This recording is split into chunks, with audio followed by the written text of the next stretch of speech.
pessoal, tudo bem? Meu nome é Vitória, eu sou psicóloga clínica e mestre em psicologia e eu tô muito feliz de estar aqui hoje, a convite da Ju, para falar um pouquinho sobre um tema tão importante que é o momento, a forma como os pais recebem o diagnóstico de um filho. No caso da Ju, o Theo recebeu o diagnóstico do pé torto congênito, mas a gente vai estar falando sobre qualquer diagnóstico de forma geral.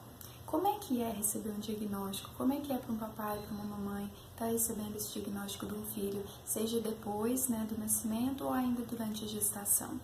O que acontece é que mesmo antes desse filho nascer, a gente já tem na nossa cabeça o ideal de filho. Às vezes, antes mesmo da gestação, a gente já imagina como é que esse filho ou filha vai ser, com quem que vai se parecer, as roupinhas que vai usar, do que vai brincar, onde vai estudar, às vezes até a formação para o futuro. Então a gente já tem esse ideal de filho na nossa cabeça. E receber um diagnóstico é ter que fazer o luto de parte desse ideal de filho para até começar a trabalhar então com uma ideia de filho real, que é esse filho que está se apresentando ali com alguma condição que você nunca tinha imaginado, e isso não é tarefa fácil. Então é comum que num primeiro momento venham à tona uma série de sentimentos muito difíceis de lidar, Sentimentos de incerteza de como é que vai ser ter esse filho, essa filha, sentimentos de tristeza, sentimentos de culpa. Nossa, o que eu fiz durante minha gestação? O que eu deixei de fazer durante minha gestação que fez com que meu filho tivesse essa condição? Então vem um mix de emoções aí, de sentimentos muito difíceis de lidar. Então a gente vai estar falando aqui de algumas possíveis etapas, sobre receber esse diagnóstico. E a primeira delas é lidar com as emoções. E você pode ficar triste, sim. Muita gente vai dizer que você não pode ficar triste, que isso é a vontade de Deus, ou que fulano ou ciclana também aconteceu com ela e ela lidou super bem com o filho. Então assim, a gente vai ouvir muita coisa nesse primeiro momento. E tudo isso junto com a vivência de um monte de sentimentos complicados, de estar lidando.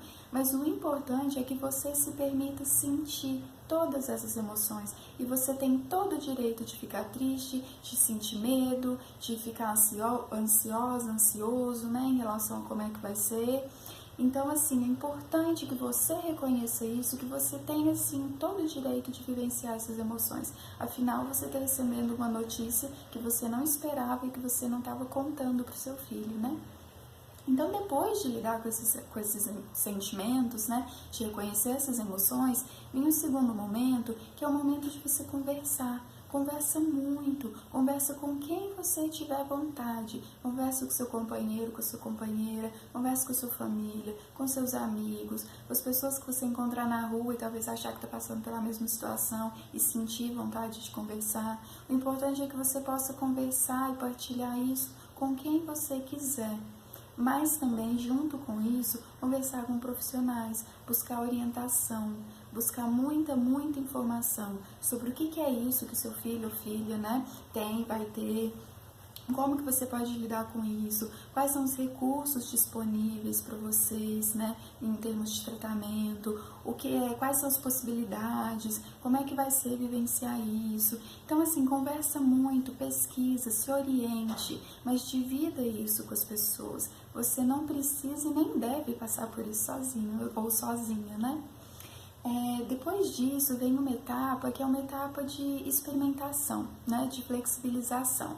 Você já conversou, você já pesquisou, você já tem mais ou menos ideia do que você vai fazer, dos métodos que você pode usar, dependendo do diagnóstico, ou de como que vai ser essa vivência, o que você precisa adaptar, Mas essa fase exige essa adaptação e essa flexibilização de você ir tentando. Às vezes o que funciona para 10 crianças não vai funcionar para a sua e vice-versa. Então vai experimentando, descubra o que funciona melhor para vocês, como que vocês podem lidar com isso. E isso é no dia a dia, não tem outra forma, Então vai experimentando e vai também se flexibilizando, se adaptando às novidades do dia a dia e vendo como que vocês conseguem lidar com isso e vivenciar melhor.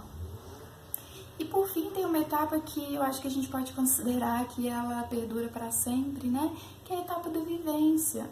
Você já viveu aquele mix de emoções e de sentimentos quando descobriu o diagnóstico, conversou, pesquisou, se orientou, já está tentando se adaptar, encontrar o jeitinho de vocês, né, de funcionarem em relação a isso. E agora a vivência. E a vivência do dia a dia, ela nem sempre vai ser igual. Ela vai exigir também essa flexibilidade em muitos momentos. Você não vai conseguir fazer tudo igualzinho todo dia. Vão ter alguns eventos que podem acontecer na sua vida, na vida do seu filho, que vão exigir algumas mudanças também, em termos do que você tinha decidido que seria melhor, né? Qual a melhor forma de lidar, de vivenciar. Então, assim, essa etapa da vivência, ela dura para sempre, né? Mas é uma etapa que é muito importante também que você consiga fazê-la junto com a confiança. Vivenciar e confiar ao mesmo tempo. Ou melhor, confiar para poder estar vivenciando. Então, confia em você, confia na vida e principalmente confia no seu filho. Confia, tenha fé, acredite na capacidade do seu filho. As crianças sentem isso e é muito importante que você, enquanto pai, enquanto mãe, possa acreditar realmente na capacidade do seu filho de enfrentar as situações que a vida impôs para ele. Então, confia em você, na sua capacidade de exercer a maternidade ou paternidade dessa criança.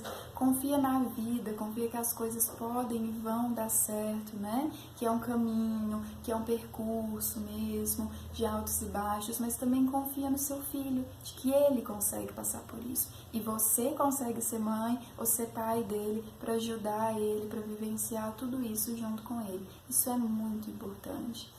É importante a gente pensar também que tudo é possível, né? Só que as coisas não se resolvem de uma hora para outra. Então, talvez você vai ouvir de algumas pessoas: ah, mas com a fulana deu tudo certo, ela vivenciou super bem, foi super tranquilo para ela. Tá, tudo bem, né? Que bom. Mas assim, a gente não sabe o que passou na cabeça e no coração dela. Enquanto isso, né?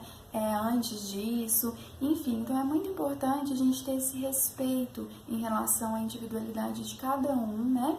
E pensar que não importa qual seja a condição do seu filho ou da sua filha, vocês são capazes de enfrentar isso juntos. Não é fácil, não é de uma hora para outra, mas vocês são muito capazes.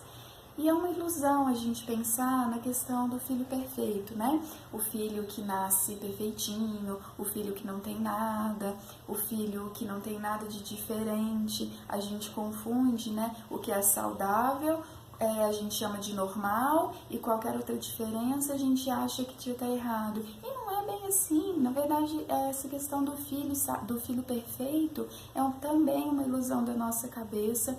Todo mundo enfrenta dificuldades, tanto no crescimento e no desenvolvimento, como na vivência da maternidade e da paternidade. Algumas são, né, se revelam maiores, mais complicadas, mas todas são possíveis. E você é muito capaz, junto com o seu filho, de vivenciar qualquer situação que vocês estiverem sendo colocados à prova nesse momento, né? Então, confiem nisso. Vivenciem suas emoções, conversem, se oriente, procure profissionais. Ninguém precisa dar conta de nada sozinho, mas confia que tudo isso é possível e que pode sim dar muito certo e que vocês são muito capazes de se adaptarem, de enfrentarem qualquer situação. Bom, eu espero ter conseguido ajudar um pouquinho você que talvez possa estar vivenciando alguma situação parecida com essa hoje. E eu fico à disposição para qualquer esclarecimento, para qualquer ajuda, né, que eu possa estar oferecendo nesse sentido. E espero que essa conversa possa ter sido útil também para você que talvez esteja passando por essa situação. Um beijo!